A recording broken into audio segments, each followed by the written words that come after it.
ho, ho, and a welcome to you on this Xmas special of Hot Sports Unleashed. Thanks for joining us on this very bitterly cold Thursday night. Chilly. Live at Oxford Downs Cricket Club.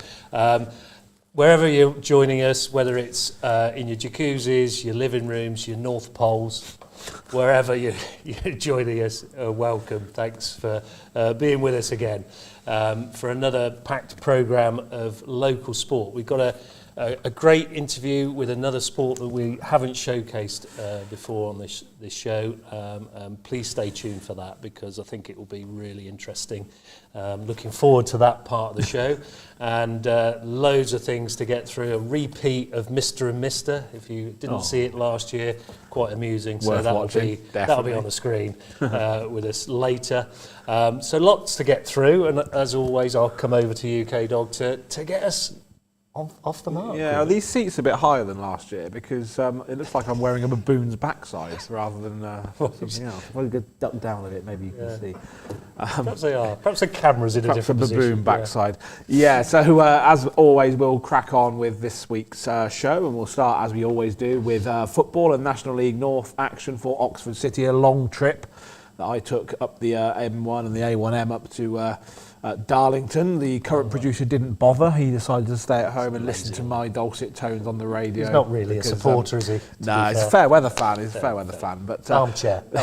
Yeah, well, he was in his armchair listening to me, which is lovely. So we went all the way up to Darlington, Oxford City, travelling up there to the northeast to take on Darlington, former Football League side, of course. And here are the highlights from the game, and followed by an interview with Ross Jenkins, the City manager. Today they'll be able to see them. Kai Mackenzie-Lyle also sharing the neon look with a bright yellow shirt, and he'll be the first one to boot the ball down the pitch and look for Josh Parker, who, like you say, is partnering Corey Andrews up front today. Parker was left out of the team against Hadley. He's back in. There's a few changes, but I'll pause because Darlington are coming forward here and looking to create the first chance of the game. They'll cut in on the right, and it's a decent shot towards goal, and that might be the first goal of the game, and it is. Under a minute, 48 seconds on our watch, Darlington have taken a very early lead. Two offside goals, one for each side. It's been a good game. City in possession on the edge of the box. Nice little ball in. Now Brilliant. There's a chance here, and it's going to be flashed over the bar by Tom Scott. He was in a really good position there, corner as we said, but nothing doing there. And now Lewis Coyle does well just to keep the ball in, and he does, and he threads the ball through to Tom Scott on this right touchline. Scott's got a chance to get the ball across the penalty area towards Corey Andrews, and Corey Andrews has equalised for Oxford City. A fantastic cross from Tom Scott, and Corey Andrews at the back post. Oxford City's leading goal scorer this season. Here in the northeast, it's still Darlington 1, Oxford City 1. That's poor. Ashby's given the ball away, crossing towards the box, and Main! Oh, it's a good header from Main. Brilliant cross. He was unmarked inside the 6-yard box. Up the field, ball in field has been given away, and Josh Ashby picks up the loose ball. McEachran fires the ball through to Tom Scott, back to McEachran nearly. City still in possession with Josh Ashby, and into the arms of the goalkeeper. The area. Surely it's Hatfield. It's going to be surely you have a go. Free kick. We're into the dying seconds here at Blackwell's Meadows. It will be Hatfield into the wall. I can't see what's going on there because it's gone through everybody. Took a deflection off the wall. It was a competitive game, strong game. There's a bit of wrestling in there as well at times, which is quite fun to watch, but to play in it's frustrating. We shot ourselves in the foot early with the goal conceded. I thought we shirked the tackle, or we softened the tackle in the middle of the park. They've broke, come inside, had a shot, we pushed it out and they followed up. So maybe we was caught on our heels a little bit, but we climbed a mountain and we got back into the game with a really well-worked goal from Coyley keeping it in play, rolling Tom down the line. Tom, great delivery, and Corey back post header. So I thought those front two today were immense. It was a battle and a scrap. They stood up to that. They frustrated people. The boys dug in behind them, and the back line defended their box really well. And Kyle was there and a great voice all day. So overall, really good point, real battle. Wasn't a great footballing game, I must say, but coming here and getting something at a difficult place is always a bonus, so we get back on the bus in good spirits. That's better. Ross Jenkins there. reflecting on their draw with Darlington. Good result, actually, wasn't it, for them? Really good. Yeah, they deserved it as well, to be honest. First half, they were, apart from the first 10 seconds when they conceded really early, they were actually, I thought, the better side. Second half, they were a little bit under the cosh, but defended well.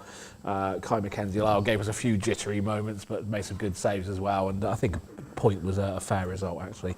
And you're all in now. I can see that. Yeah, that's good. Yeah, it's good, isn't it? Well done. So it's no longer a baboon's backside. No, much nicer. Moving swiftly on, as we But normally you're a do lot at this shorter point. now, of course. But. Yeah, well, that's normal. We have our normal feature of the local roundup of last weekend's football action with our trio Lock, Lyon and Ryde, or as I like to call them, Cupid, Donna and Blitzen. Ooh, very festive. Yes, welcome to Lock, Lyon and Ryde's review of last weekend's local football with Paul Lyon, Patrick Lock, and I'm Colin Ryde. Paul, let's start with Oxford United. They lost their game 3-1 on Saturday. Then they lost their manager on Sunday. Do you think Des Buckingham should have been given more time, Paul? Hi, Colin. Yeah, I was totally shocked by this.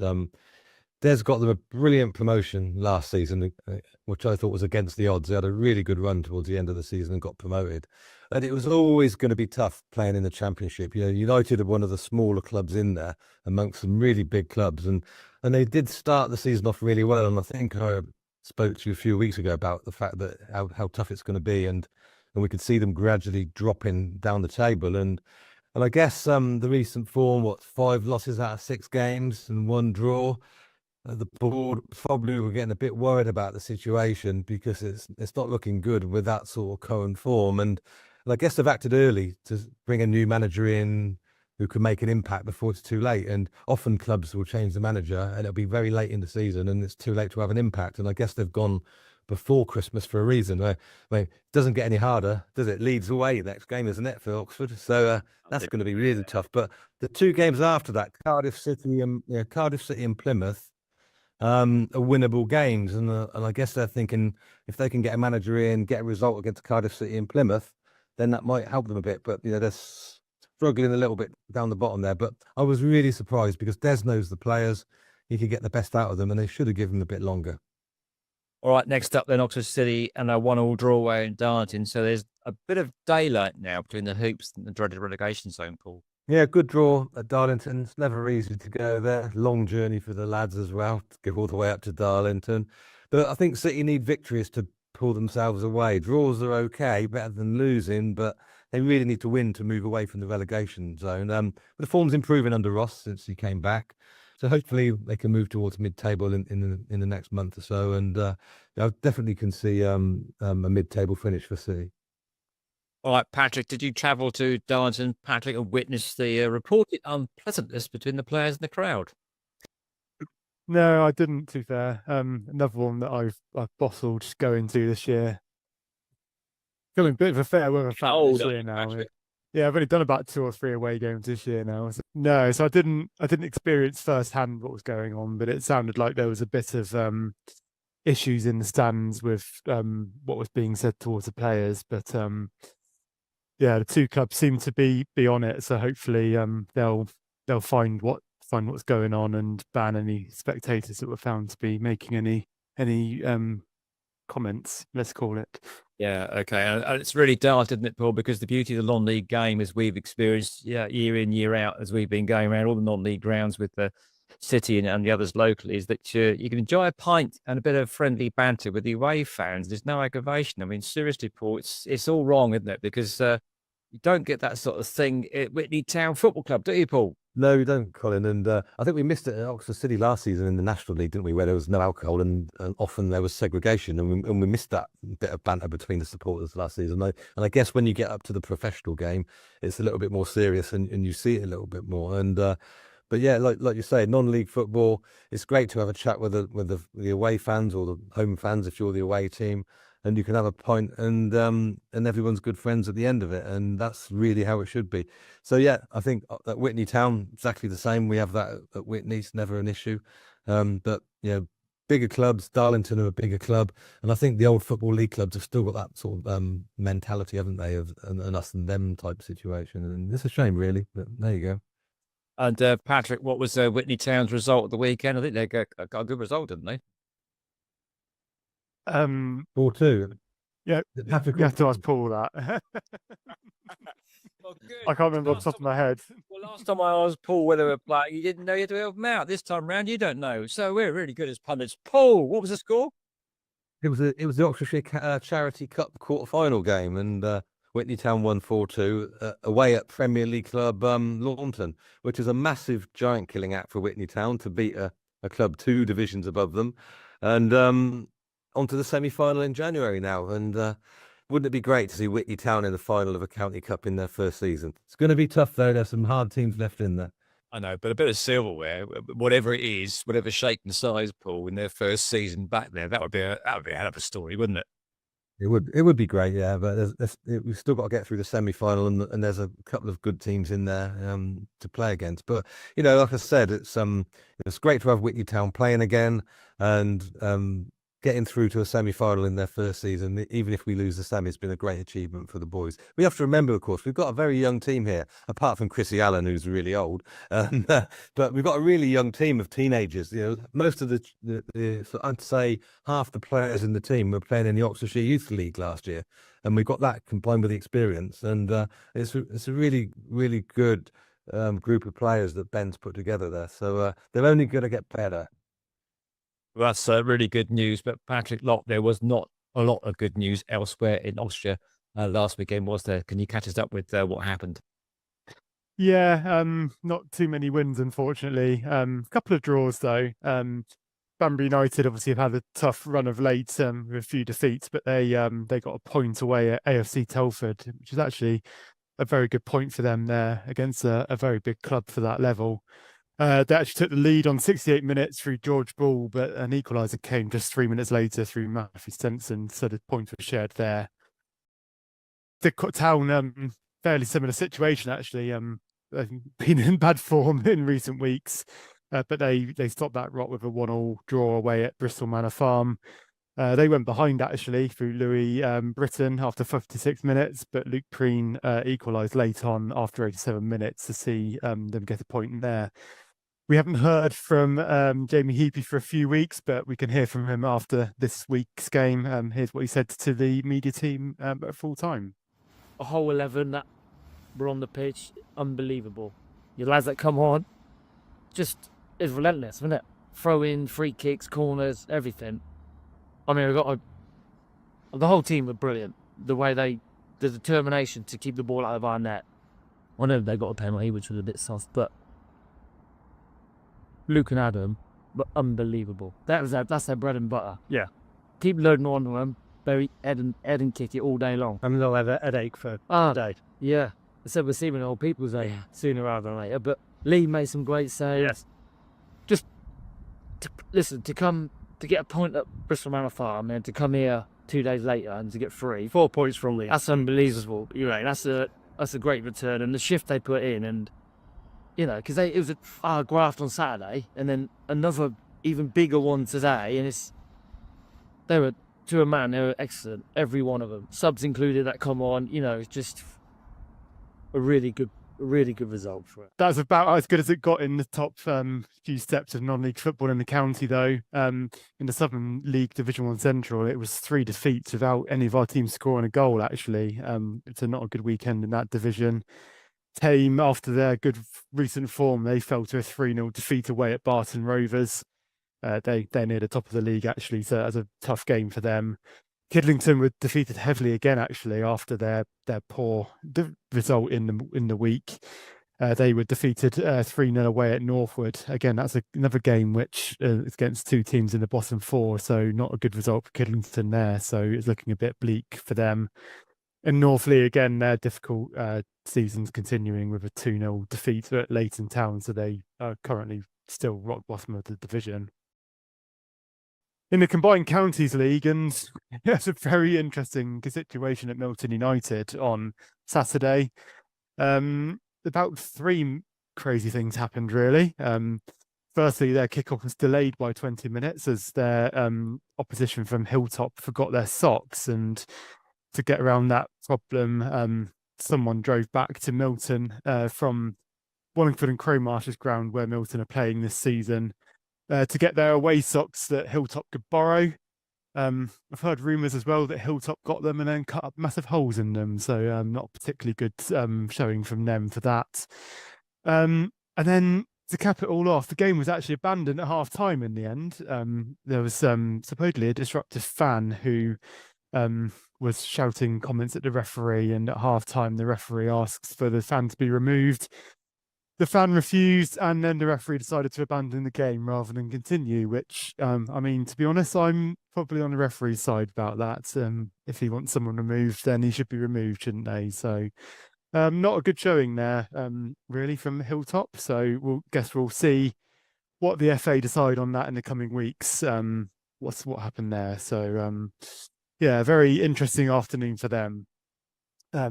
Elsewhere in the Combined Counties League, and this joke will never get tired, Wallingford and Crowmarsh ended up at Wembley. Again, it's a team just down the road from the main stadium. But it was a thriller, actually. It was a 3-3 draw for them. They actually came back from behind 3 times. After going behind the first 2 times, Ty Hamilton scored before Caelan Isaac scored an 85th minute equaliser to see that as a thrilling 3-3 draw. The other result in that division, Ardley United were beaten 2-1 at home to Amersham Town. In the United Counties League, and there was a big win for Easington Sports, actually, after they've had a few negative results in recent weeks. There was 2 goals each for Ethan Chumpkins and Liam Howards, so they beat Godmanchester Rovers in that division, so a good win for them. In Athletics Division 1, and actually we've gone through a few negative results, but it's actually a very positive day for our teams in that division. Abingdon went second in the league with a somewhat unconvincing win, actually, against Titherington Rocks, the game I was at this weekend, so I know a little bit about it.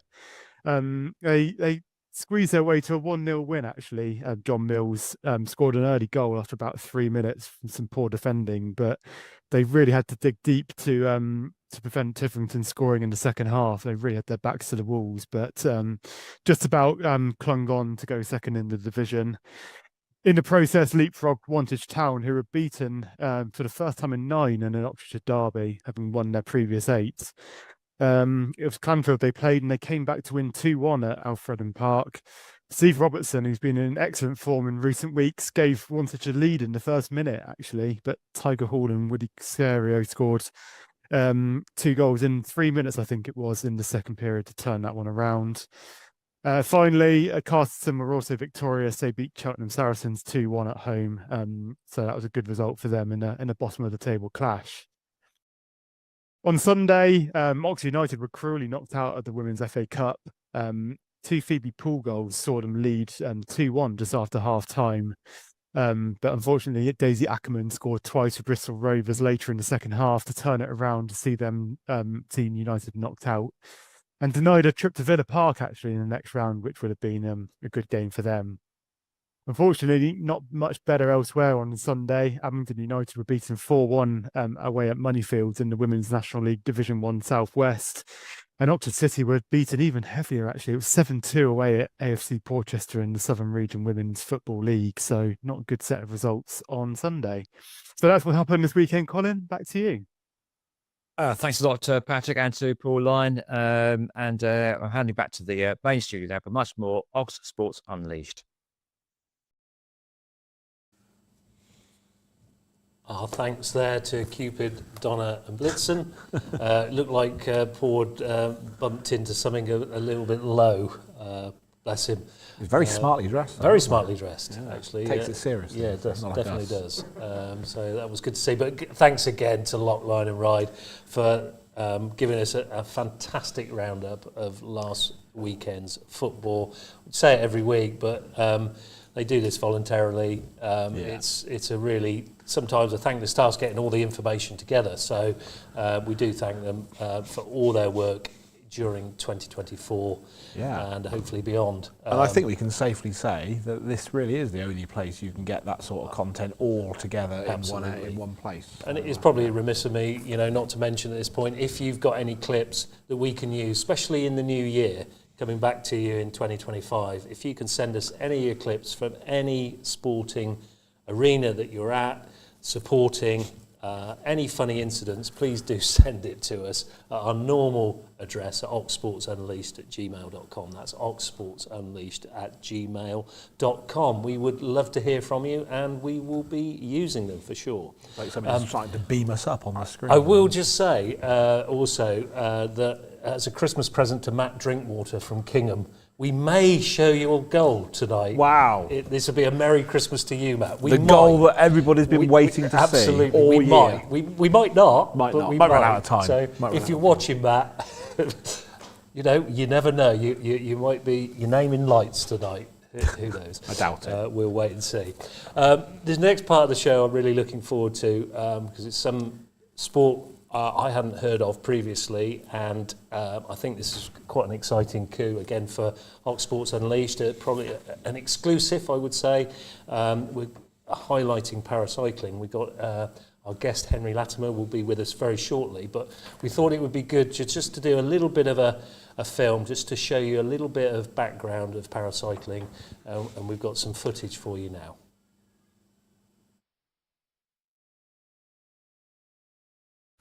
Accelerate beyond your limits. Cycling. Paracycling is comprised of two disciplines, track and road. Road cycling made its Paralympic Games debut at the New York Stoke Mandeville 1984 Games, while track cycling joined the Paralympic program 12 years later in Atlanta. Athletes in both these disciplines have either a physical or vision impairment. The four different sport classes are divided up into functional classes by impairment. Men and women compete separately, except for the team sprint and hand cycling team relay, which is a mixed event. Athletes who are able to use a standard bicycle compete in the 5 sport classes C1 to 5, with lower numbers indicating a more severe limitation in legs and arms. Athletes with severe lower limb impairments use hand cycles. There are also 5 different sport classes for hand cycling, H1 to 5, where lower numbers indicate restrictions in both arms and legs, and higher numbers indicate restrictions in legs only. Athletes with balance difficulties such as cerebral palsy use tricycles. Tricycle athletes are divided into 2 sport classes, T1 and T2, with the former being allocated to athletes with more significant coordination impairments. Cyclists with a vision impairment race tandem with a sighted cycler in front in 1B class. Road cycling includes individual time trials where riders set off one at a time in a race against the clock, road races which see a bunch start and are raced over a longer distance, and the fast and spectacular hand cycling team relay. On the track, the impression of speed is even more acute, with some athletes reaching speeds of more than 60 kilometers per hour. The individual pursuit, time trial and team sprints make up the paracycling program at the velodrome, where the atmosphere is electric. Whether on the road or on the track, tactics, technique, endurance, speed and determination are all important factors for riders wishing to make it to the top of the sport of paracycling. Thanks to Dan Smith there for putting that excellent footage together about paracycling. And the eagle-eyed amongst you will notice that Kdog has vacated his hot seat, and we've put Henry Latimer in the hot seat, paracyclist. Thank you for joining us, Henry. Welcome to Ox Sports Unleashed. I probably want to dive into the background of you a little bit first, and your sort of history around getting into cycling and how that looked and how you got into the paracycling afterwards. Of course. I first got into cycling probably back when I first met you, as I was veering away from cricket, and probably about 15, 16 years ago now. Was quite good at it, was doing some local stuff. It was quite an easy sport to see progress in, sort of getting faster and faster week in, week out. I had a half-decent amateur career in the UK. It's a very kind of niche sport. There's not a huge amount of progress if you're not the real top level in cycling, sort of out into the continent, into Europe and all those big races you see on TV. So you have to be the top of the top in the UK. And I didn't quite make that cut, so I raced for numerous years in the UK, in Belgium and France and Spain, various places. And probably about 5 years ago now, sort of stepped back, started getting into some more coaching side of things. So I've been coaching now for 6 years, got my own coaching company. Cycling's sort of what I live and breathe now. And then got into the sort of paracycling space through my coaching originally. I do a lot of work with British Cycling. I had a scholarship with them as well. And I was along to coach at one of their training camps for their sort of GB Foundation squad, which is essentially the squad that sits below the Great Britain cycling team and their podium squad. So that's the guys you'd see at the Paralympics a few months ago. Did some work with them, but got on the front of the tandem instead. So I still keep myself fit. I was still sort of riding quite a lot. So we sort of chucked me on with a new visually impaired rider. And we did all right. We went quite quick around the track the first time we went. So we decided to give it a good go. And I've been doing it over 2.5 years now. And yeah, just really love it. The world of paracycling was completely new to me. I was obviously big into cycling, but I think parasport is kind of hidden away a little bit. It got a lot more exposure after London 2012 and the Paralympic Games. There'll be certain names that people will have heard of, but a lot of them people don't really know. But actually they sort of go through huge challenges, and the level of commitment and the level of sort of performance as well is right up there with the Olympic able-bodied side as well. So it's opened my eyes to a new side of the sport that I love, and it's probably going to be a direction I go down in my career, sort of coaching-wise after riding as well. So a pleasure to be here talking about it, and anything that puts more eyes on parasport is good. Absolutely, I totally agree with you there. That's fascinating, a really good sort of more than a potted history of your cycling there. Paracycling, I believe there are 4 classes. I'm going to be a novice here, and I'm going to blame my researchers, if I get anything wrong. But I understand there's stokers and pilots and things like that. Could you explain a little bit more about paracycling to us? How long have you got? Could be a long old show. So on the broad face of it, there's 4 classes. I mean, even before that, I guess it's probably important to say it's road and track cycling is paracycling. There's no off-road, BMX or anything. It's just road and track. So within that, there's 4 classes. You've got the hand bikes, the tricycles. Obviously hand bikes being, as you saw in the video there, powered by your arms. Yep. So those riders are usually those that either have limited or no ability to use their legs, so lower leg, either amputees or quadriplegic, that kind of stuff. Tricycles are people that have sort of balance mobility issues, so obviously 2 wheels at the back means that stability doesn't become an issue. The C class is what you'd call a normal bicycle, where you've got 2 wheels, and those go from C1 to C5, C1 being the most severely impaired, C5 being the least severely impaired. So there's a huge sort of wide range of categories there, and often the lines are blurred between all the categories, but essentially you have to get a classification through that involves all your medical history, that kind of stuff, and they would give you a class essentially to try and level out the playing field of racing to make sure you're competing with sort of similarly impaired riders. And then there's my field that I'm in, so I'm a pilot on the front of a tandem for a visually impaired rider. Now, tandem racing is only visually impaired. There are tandem races in the sort of normal able-bodied side of things, but in terms of parasport, it's just visual impairment. Now, that can range from being like the guy I ride with, Chris. He's fully blind, lost his sight about 5 years ago, can't really see anything. And then there's guys that are sort of a lower category of visual impairment. They've got a little bit of vision, so obviously that can help in certain races and stuff that they can see a bit more. But essentially, the tandem bike, I sit on the front, do all the steering, do all the, I guess, communication when we're out on the road to the rider behind. He just has to stand there and pedal as hard as he can, basically. You're bellowing the instructions, and there's somebody doing the hard work behind you. Whilst pedaling as hard as I can at the same time. It's a joint effort. It's a joint effort. I often get asked, do you have to pedal as well? And absolutely, I have to be fairly fit as well to do the job on the front. I understand that. That's really good. I mean, I'm sort of fascinated by this because this is all new stuff to me, and I expect it will be to some people viewing, and it's really exciting. I was wondering what the training, what in training involves, how long you do it, is it quite sustained or what do you actually do? So the cycling I do is an endurance sport. So obviously there's sprint side of things and there's endurance. Endurance is, as you'd imagine, lots of hours basically in the saddle. We do gym work as well, so I'm in the gym twice a week. I've got a home gym, so I do it at home luckily, but there is a lot of hours on the bike involved. So I've got a trainer set up at home. I might do sort of structured interval sessions, much like, imagine if people think of sort of running training where you do like efforts around a track, that kind of thing. or you go out for your longer run on a Sunday. It's much the same as cycling. It's a very similar way of training. It's obviously just a bit more specific to the bike. So lots of hours, lots of long rides. Today I was out for 2.5 hours this morning. This time of year we're training for track national champs, which is in a couple of months' time. So just kind of gearing up for that at the moment with specific efforts towards that. I mean, in terms of the tandem and the training for that, essentially we need to get on the tandem as much as possible, me and Chris, the guy I ride with. It's very much a partnership. So obviously we're on a solo bike, you're on your own, you're just riding and you've got full control of the bike. I do have full control of the bike, but it's very different, and where on a bike you shift your own body weight, you have your own centre of gravity. You're still one bike on a tandem, but there's two of you. So it's very much you have to be in sync and you have to be working together just to get the best out of the bike. Sort of, they don't accelerate very quickly. Right. So you have to be able to maintain your speed through corners. When we're out on the road, obviously there's corners, there's hills, there's downhills, all that kind of stuff.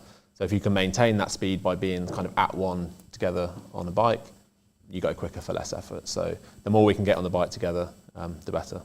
Which proves tricky, but we try our best. Yeah, no, absolutely. So you've mentioned the tandem there. It's probably a good time to come in on that. How's that differ from a normal tandem that, I could probably go on, somewhere? So a normal bike, I always say, is like driving a car.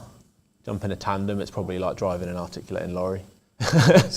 It's kind of, or a double-decker bus, something like that.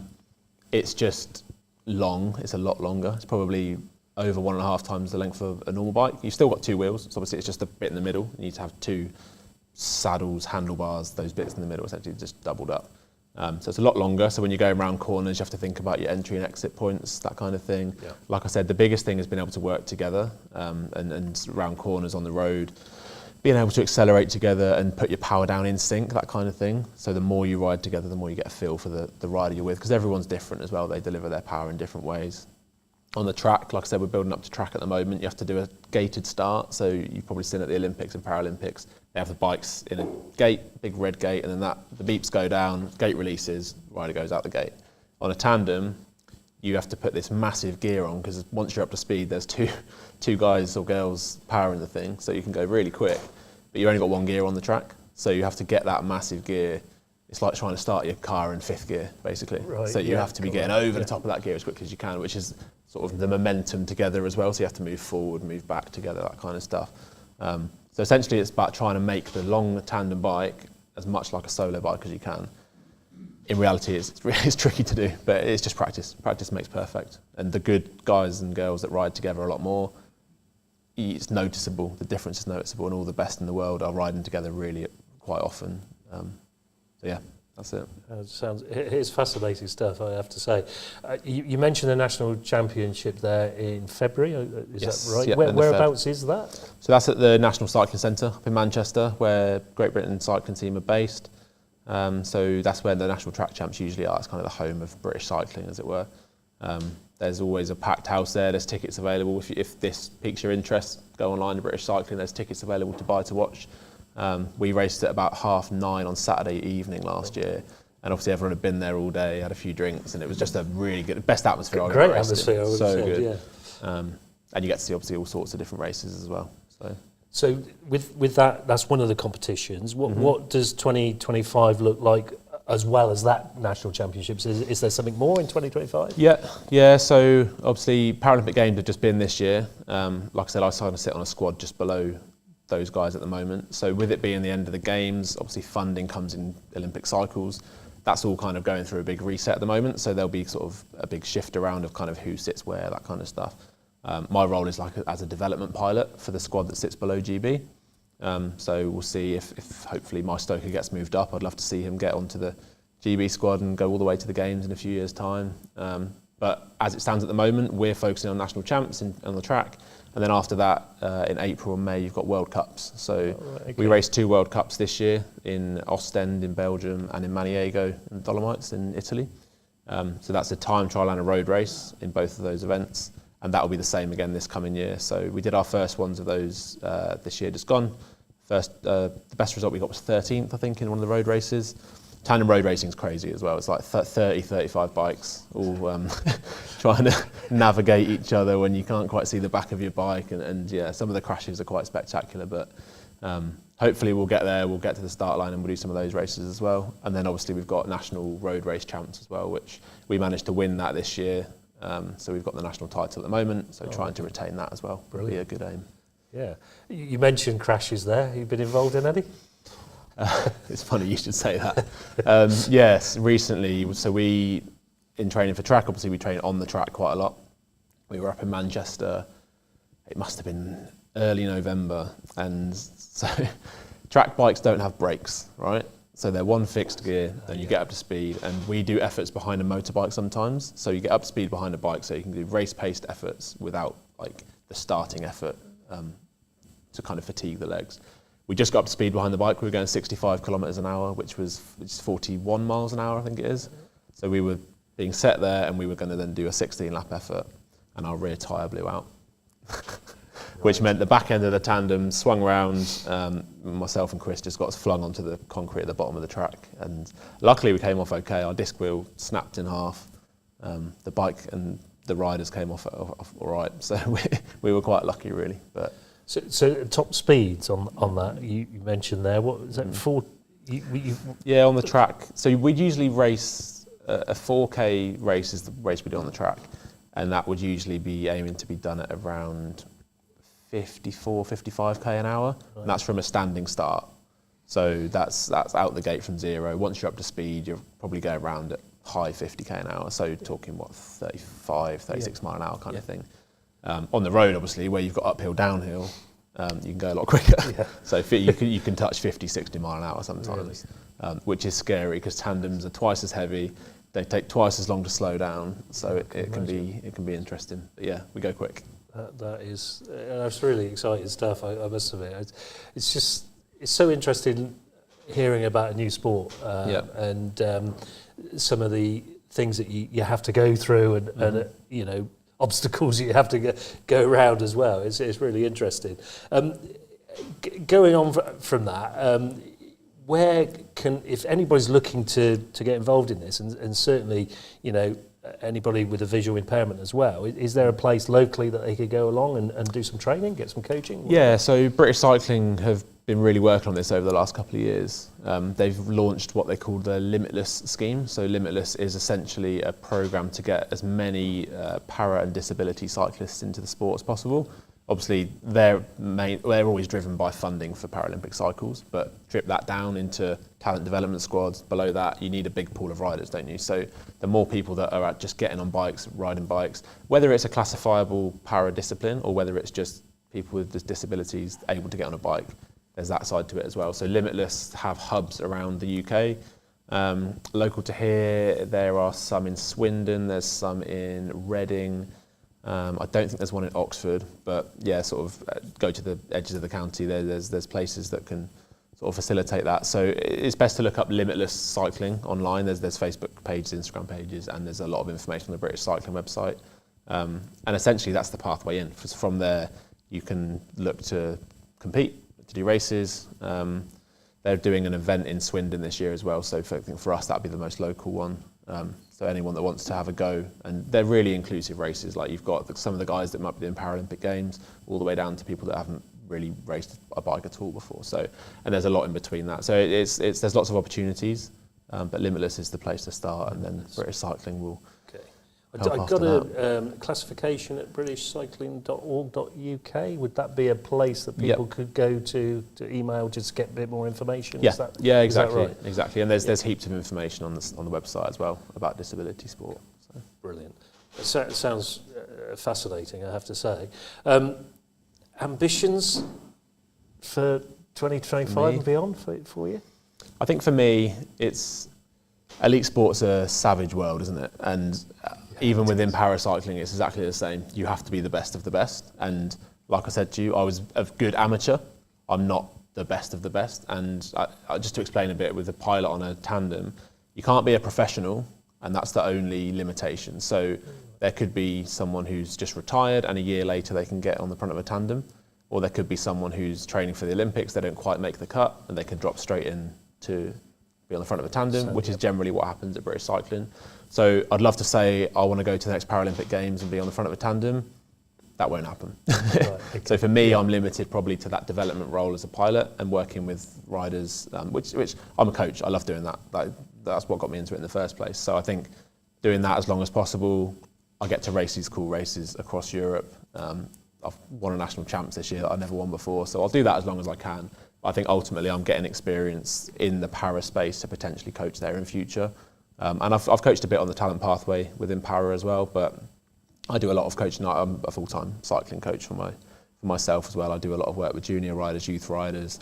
I've coached at the Invictus Games before for the cycling discipline there. So yeah, I've done a lot, and I think for me it's just developing my coaching and alongside the riding, and being a tandem pilot gives me the ability to kind of play around on bikes and still keep fit in the meantime as well. But yeah, we'll see. Yeah. I'm the sort of guy that will say yes to most opportunities, so we'll see what comes up. It sounds good. It's a bit like me, isn't it? Still trying to play cricket and coaching. So it's a bit like that.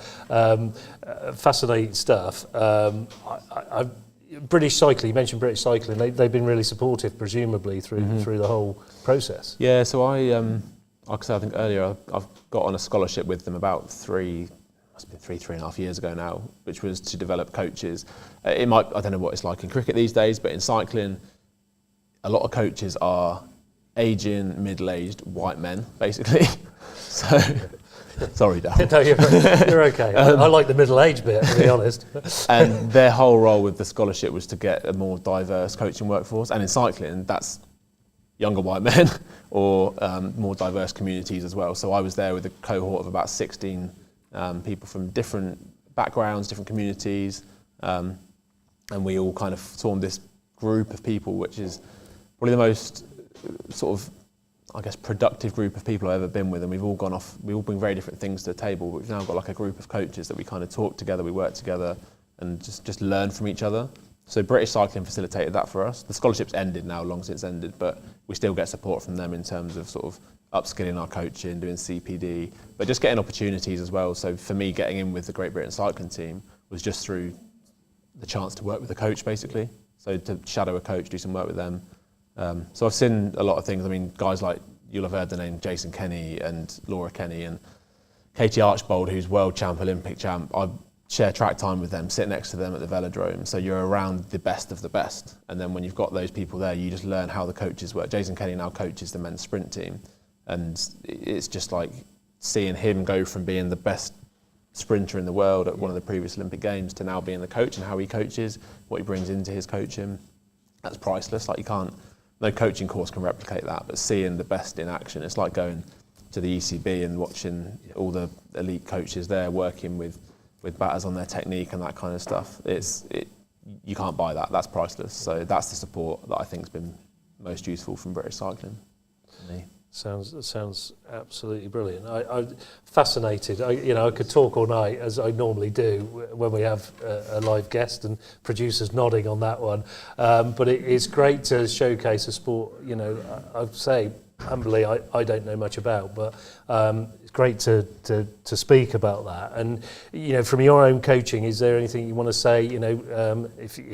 If anybody wants to have some coaching with you, are you free, or are you? Yes. Not free. I didn't mean it like that. Is it shameless plug time? Yeah, it's shameless plug time. I let the guest do a shameless plug. Definitely. Yeah. So best place to find me is on Instagram. It's just Cycling Coach Henry, so nice and simple. Oh, that's nice and simple. I could cope with that one. It's one you can remember. I am what I say on the tin. So yeah, I've got a few spaces. I work one-to-one with clients on sort of improving their fitness, working towards race goals or non-race goals. So people that do events like completing a 100-mile ride for the first time, or those kind of things. Anyone and everyone can benefit if they want to get better at cycling from getting a coach. So I do a lot of that, and yeah, happy to have a chat with anyone. And I think in terms of para, I just want to say thanks for shining a light on para sport. Absolutely, our pleasure. Like I say, I think it's an unbelievable world, and everyone in paracycling's got a story, and I think hearing more of that story and the challenges people go through, I think sport brings so much to people's lives, and I think within the para space as well, there's just so much sort of benefit to that. And whether it's getting to the games, getting to compete and get gold medals, or whether it's just riding around a track on an adapted bike and getting fresh air, getting that, it's the best medicine in the world, isn't it? Exercise. Absolutely. So if if more people see this and they get on a bike and they go to Limitless or they speak to me, I'm happy to point people in the right direction. Job done. Like I say, Henry, yourself and Chris, very best of luck. Thank you very much. Thanks for having me. the future. I hope it goes well. And thanks for joining us on Ox Sports Unleashed. Another exclusive. I think you absolutely 100% agree. Thanks, Henry. That was really insightful. Really enjoyed that. So that takes us to our next piece of sporting, not action, but certainly details of our normal ice hockey to the puck. And Oxford City Stars at the weekend were in action against Invicta Dynamos. As you can see there, not quite as bad as previous weeks. They still fell to a loss, unfortunately, but only 4-0 this week. As you can see, they did have quite a few shots, but obviously none on target. So it did make for an unfortunate result there for Oxford City Stars, but they're up-and-coming fixtures for Saturday, the 21st of December. They are at home at the Ox Pens. It's a face-off at 6:15. I can't tell you who it's against. It's against, I think it's Red Hawks, isn't it? Yeah, it's Red Hawks. But the face-off is 6:15, and like I say, it's great entertainment. Get yourself to the Ox Pens, wrap up warm, and enjoy the facilities there. And as you can see, Kdog has come back into the building. What did you think of that? What a great... That was, I think, I shouldn't say this because I shouldn't be biased, but of all the live interviews I've heard this year, that's without a doubt the best one because there was so much passion there. Absolutely brilliant. And I'll tell you what, I'm not overly keen on giving it a go, but I think I will give it a go. When he was saying about having to be super fit, obviously, that might fall out the window a little bit, but I reckon Henry did say he's got a couple of tandems in his garage, so maybe in the new year, perhaps I'll have a crack at tandem with a GoPro on, perhaps. But that could be good entertainment. No, that was absolutely terrific. I mean, such passion, and that's what you want. That's what you need in sport, isn't it? Absolutely. And British cycling, of course, is probably, arguably, one of the most successful sports that Brits are good at. To be honest, they've had such success over the years. The Sky team over the years, and the likes of Mark Cavendish and Chris Bourman back in the day, and Sir Chris Hoy. Absolutely fantastic. And that was, sorry, Ben Cox, sorry, Ben, but Henry's beaten you. That's the best interview of the year. Both Bens, actually, Ben Reardon as well, wasn't it? But no, that was absolutely fantastic. And lots of people watching as well, which is good to see. Our thanks to Henry, because it was insightful and I thoroughly enjoyed it. And just hearing about everything is just lovely, I think. 100%. So thank you very much, Henry. Brilliant. We're coming to that time we normally do midweek football, and I did promise a certain Matt Drinkwater that he might get his goal on. Should we show it? It was in September, wasn't it? It was in September. It was a long while ago. Back in the sun, back in the summer. I think we should show it if we've got it. Have we got it? Have we got it, producer? Drum roll. Drum roll. Yeah, Matt Drinkwater. It's been quite a while coming, Look at the but here it leaves is. on the tree. Oh, there we go. What a goal. Good goal. Ball was behind him. Good goal. Oh, we got to show it again. We haven't got a slow motion, have we? No, we haven't. That's like a scorpion volley, wasn't it? That was tremendous. Merry Christmas, Matt. I'm glad we actually did show that eventually for you. Anything that beats Zach McEachran in second place. Absolutely. That will go into our goal of the season contender, won't it? Absolutely. I think we've got about 3 now. Yeah, we've got not too many, but there's plenty of time to go. Not so many good goals this year, actually. No, I don't know why. We'll get there. We will get there. I think it's over to you, Kdog.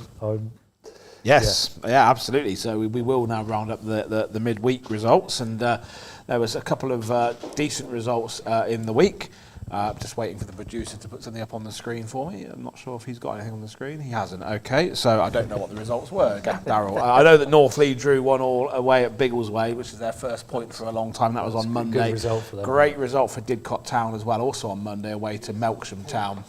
I know, 4-0. Tame beat Leverstock Green 4-0 as well. So, so really good results all round, actually. Didcot have picked up a bit of form. North Lee got a point, and that hopefully, with what we were saying last week, weren't we, with Northley? A couple of years ago with Craig Dorian Charles, they exacted a great escape. It'll be a hell of an escape if they can do that, but a good result at Biggleswade, and hopefully they'll pick up as we move forward into the new year. Brilliant. I think that's going to take us to our normal results roundup. Earlier this week, but with some special music. With some special music, and perhaps a little bit of snow. I don't know. But here's the results of last weekend's football.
was a lot of snow in there, wasn't there? There was a lot of snow. Snow could have stopped play on those. Some of those results. Oh, good put me on. I forgot about that. Yeah, no, can be silly again now. I'm not being serious with interviewing. Our thanks to Dan, Blake, and Kieren for putting all the results together. No hockey results this week because there was none played, so just in case people music by Julian Emery, which yes, was very good. So very thank good. you to Julian, who's not Dick Emery's brother. He's not Dick Emery's brother. Well, he might be. Yeah, might be. So that takes us on to show you the league tables, I believe, and I'm sure Kdog will do his normal through this. Yeah, Oxford United struggling now, really close to the bottom three after that 3-1 defeat at home to Sheffield Wednesday on Saturday, which led to the dismissal of Des Buckingham, which was a real shock to, I think, every single supporter. There was not a single fan that I saw that were happy with that decision. But United, as you can see, just a point now outside the relegation zone. They are on a run of just 1 win in 15, so they really do need to pick up. And apparently there may be a new manager in place in time for the weekend. We will find out, no doubt, in the next 24 hours or so. Into the Vanarama National League, and that draw for Oxford City keeps them in 18th place, 4 points above the relegation zone now, because the teams in the drop zone all fell to defeat at the weekend. So City moving up, well, they haven't moved up, but they've moved another point away from that relegation zone in 18th place, 22 points from their 21 games so far. Into the Southern League Premier Division Central, and Banbury stopped the rot with a 1-1 draw away to AFC Telford United on Saturday. A crowd of over 1,200 up there at the new Bucks Head ground, and Banbury United will be pretty pleased with that result because Telford are in a little bit of form, but they still find themselves just a couple of places above the relegation zone at the moment. Division 1 Central of the Southern League. Tame United had a defeat on Saturday, but then bounced back with a win in midweek, so they remain just outside the playoff places. 18 games and 36 points so far, and as you can see there, very, very tight really between the top five, so a couple of wins and they'll get themselves back into those playoff places. Yeah, excited for Tame. Absolutely doing really, really well. Bottom of the table, well, we will mention Northley again. They picked up their first point in quite some time away to Biggleswade, and really good result that for them, and hopefully that's going to be the start of a bit of a revival. Kidlington, well, they're still struggling as well, unfortunately, at the bottom of the table. 12 points from 18 games. Northley 6 points, just 6 points so far from 20 games. Virtually halfway through the season now, so yeah, let's hope that 2025 starts to be a little bit better for the Millers and for Kidlington. Division 1 South, Didcot Town seem to have been picking up a bit of form. A good point at Bristol Manor Farm, or against Bristol Manor Farm rather, on Saturday, and then a brilliant win on Monday away to Melksham Town. I saw Melksham against Banbury in the FA Cup earlier this season, and they were a really good side, but Didcot went 2-0 up in that game and were pegged back, but picked up a good win, and they are currently in 12th place in Division 1 South. Into the Southern Division of the Women's National League, Oxford United in 4th place, 12 games, 22 points, 7 wins so far this season. Slipping down a bit. Just a little bit, yeah, but still sort of in snapping distance really, although Ipswich Town, as you can see, still unbeaten. They seem to be the side that are flying at the moment. And to the Division 1 Southwest of the National League, Abingdon United down in 9th place, just 2 wins so far, 8 points from their 12 games, but they are still above those bottom 2 places.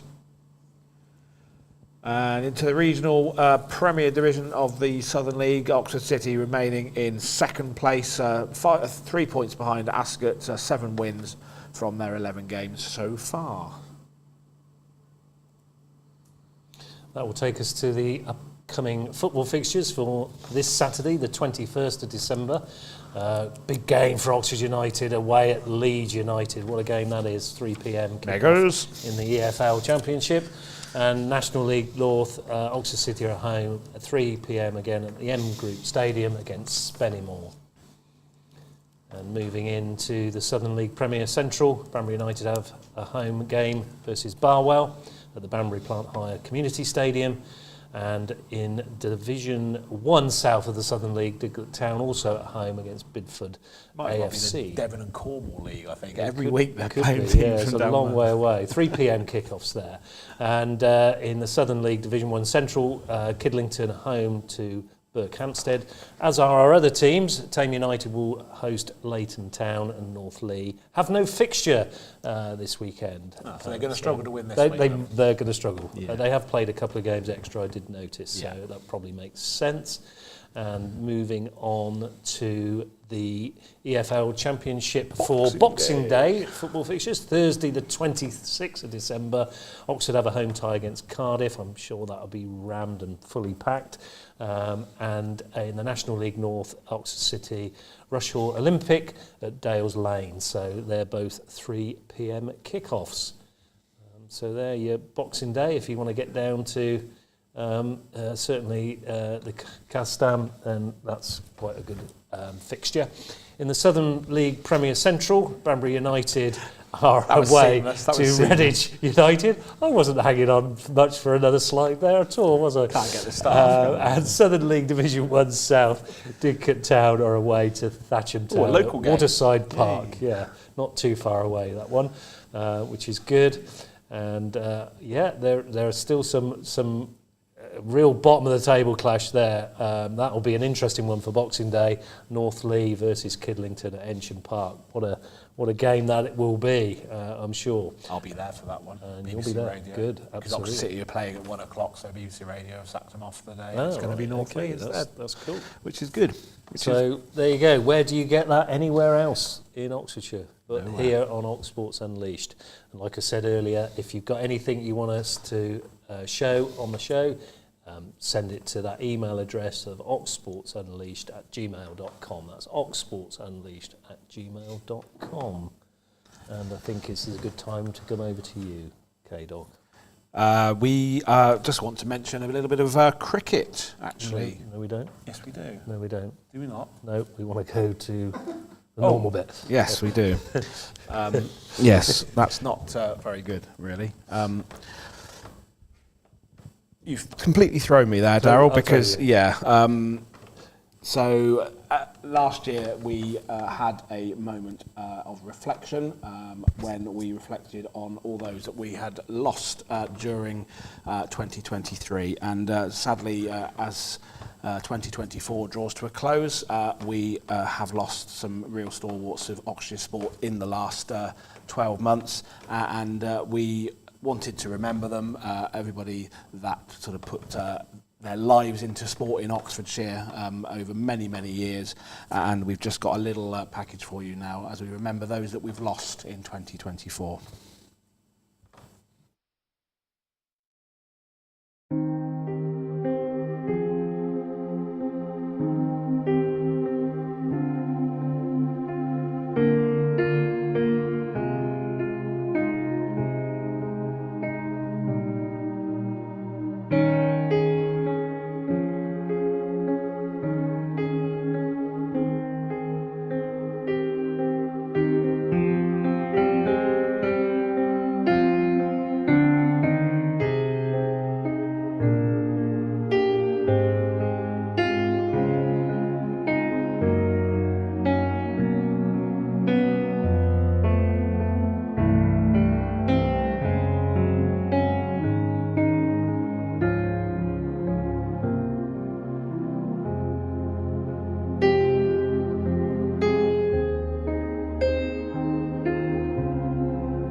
Just a moment to reflect on all those that we've lost in the last 12 months. And Darryl, you and I know a few of those, don't we? Max Eason was an absolute legend at Horsepath, Mr. Horsepath cricket, wasn't he? Yep. And Tommy Pritchard, Horsepath lost a very much loved player and stalwart of the club very, very early in the year. Oxford Harlequins player as well, of course. And Don Brooks, how can we ever forget Don Brooks? The run-ins we had with Brooksy over the time. He was best umpire in Oxfordshire. And he'll tell you that every time he certainly would, and very, very proud of his son Jack as well. So, we'll miss each and every one of those gentlemen during the next year. Then we will reflect again because they were all stalwarts of Oxfordshire sport. Absolutely, a sad time. Played cricket actually with Steve Hardwick as well. Yes. Competitor for sure, and obviously Brian Griffiths had a lot of cricket experience with Bri over the years. Amazing chap. So. And a big thank you, I think, to say, just a big thank you to Wes for putting that together for us. We find it really important, don't we? We have lots of fun and, lots of mistakes and laughs and jokes during the season, during the year. But we do need to reflect at times. And, every one of those people will be sorely missed. Yeah, sad indeed. We've got some cricket news, as Kdog alluded to. You threw me on. I did throw you a little bit. Abi Norgrove has been awarded the first professional contract with Hampshire, having graduated from the Vipers Academy there. So many congratulations to Abi. We have showcased her on this Ox Sports Unleashed before. Get her on again in the new year. Yeah, absolutely. It'd be great to have a live interview with Abi, actually.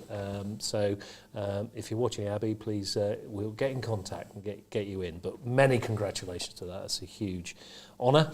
And also James Coles, who's just come back from the tour of South Africa with the England Lions, has also now been selected for the Australian tour for the England Lions in January. So he's travelling around. He's been in Hong Kong in November, South Africa November, December, and then into Australia in January. That's the life of a cricketer these days, pro cricketers. But congratulations to Colesy. We've had him on the show a couple of times now. He always talks well.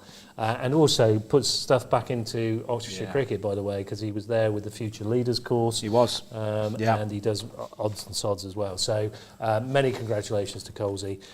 We wish you the very best of luck down under. Yeah, we're very, very proud of all of our sporting superstars, aren't we? And I just have this feeling with both Abi and with James that there's a lot more to come from both of them. James, I think, we said it, didn't we, a few years ago when he came through our ranks, that we thought that he had every chance of maybe going on to play for England, and he's given himself the best opportunity, isn't he?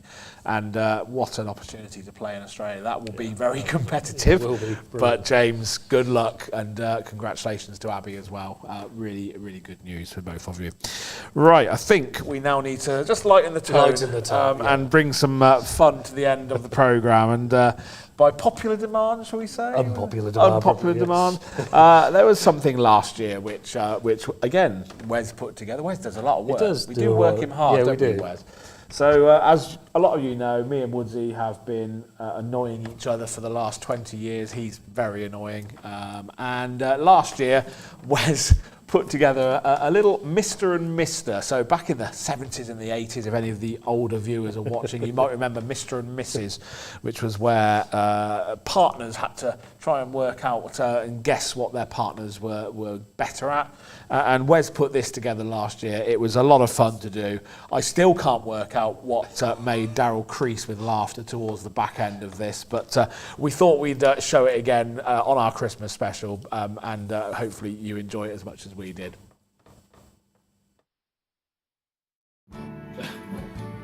Me, without a doubt. Probably me, yeah. Definitely. I have got lots of work. He's Eastman in the world. Oh, I'll tell you what, after last week with John Rodney, I'm going to say that Darryl is getting better. No, patronise me. Come on, I think it's more. Getting better. Still not quite there. Not quite there. I haven't got If you asked casting voice. If you asked Jerome Sale, he said neither. Oh, neither of us. Okay, fair enough. Messy. My van is pristine. So is my car. No, it's just like a skip.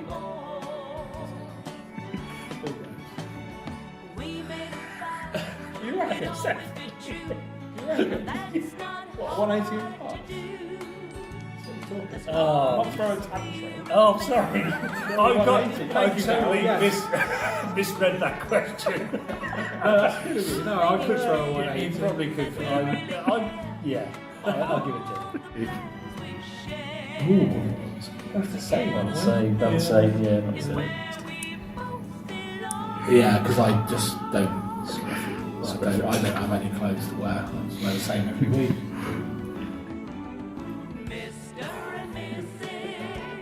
It could be me.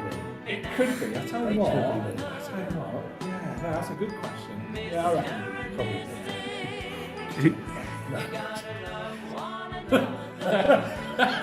Did he need to ask that question? Need to ask. Yeah, I can't believe you asked that question. I am at all sports except you might beat me at tennis.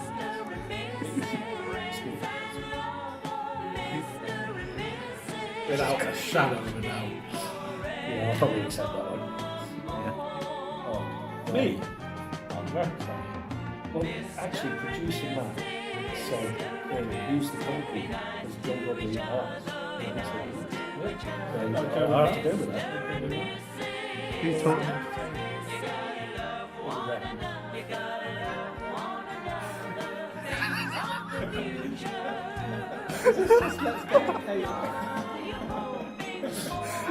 I'll keep that in. Me.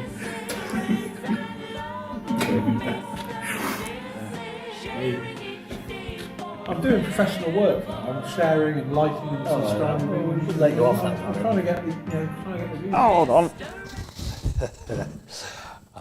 Thanks there to Wes Spearman for putting that together. It was a lot of fun. I think they're probably about right, aren't they? Yeah, but you call my car a skip. My car is a luxury. Did you have to pay £900 to get it fixed last week? Yeah, I did, to be fair. You Yeah. really should have taken it to the scrap heap. Anyway, great fun doing. You looked a lot younger last year. I did. Yeah, So I was thinking you looked that. a lot younger. Yeah, And I have a little bit less fat around my face now as well. Just a little bit. But great fun to do. And like I say, Wes put the questions together. We didn't know, did we? No, We didn't know the questions didn't. were coming. So Absolutely. it was very, very ad-lib. I was just thinking, actually, if anybody's watching and they want to do something similar and send that in to us, we would definitely use that. So if there's a couple of teammates that That's a good show. like to have fun in the strap, well, I was probably going to say that. We've got after 9, haven't we? Yeah, we have. So, you know, if there's anybody that wants to put a Mr. and Mr. together, or a Mr. and Mrs. or a Mrs. and Mrs., send it to us and we'll use it, because it was good fun, really good fun. Look, we've had a great year again of sport in our county of Oxfordshire. We've showcased so many different sports, and tonight was a great example of paracycling, and our thanks again to Henry Latimer, cycle coach Henry, Instagram, get in contact if you want to do anything cycling. Henry's your man, and he stayed with us. He's a good boy. He's waiting good to buy a lad. drink, that's what Our thanks, like I say, to Henry. It was a fascinating insight to paracycling, so I really enjoyed that. Sorry, Ben Cox, but he was better than you. Your favourite. He's my favourite, yeah. So thanks again to everybody who's taken part during 2024. We've had a lot of episodes. We've showcased a lot of sports. We hope you've had a little bit of fun with us on a Thursday night. Please join us again in 2025 in the new year. You normally ask if I've got anything more to say, and you haven't done yet. I might have I was just going to say, we've had thousands of views. Thousands of views. If you count them all up, if you count them up. thousands of views. So thank you very much to everybody for watching. And thank you for watching.